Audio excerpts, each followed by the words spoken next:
فرق این دوتا دیوار میدونی تو چیه؟ فرقشون اینه که یکیشون از پله درست شده و یکیشون از بلاک. یکیشون منفجر نمیشه و یکیشون منفجر میشه.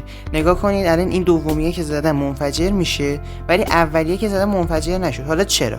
نگاه کنید این از بلاک ساده درست شده، همون بلاکی که همه استفاده میکنیم. این یکی از پله درست شده.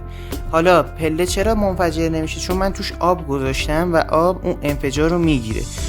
چون پله یه دونه فضای خالی داره، خب باعث میشه که بتونیم ما توش آب بذاریم. نگاه کنید وقتی من پله رو میذارم یه فضای خالی جلوش هستش، وقتی هم که آبو میزنم روش، خب توی اون فضای خالی جمع میشه آب. این بغلش خالیه، حالا به خاطر اون آب داره میریزه بیرون، وگرنه جمع میشه آب اون تو و باعث میشه که انفجاری توش رخ نده.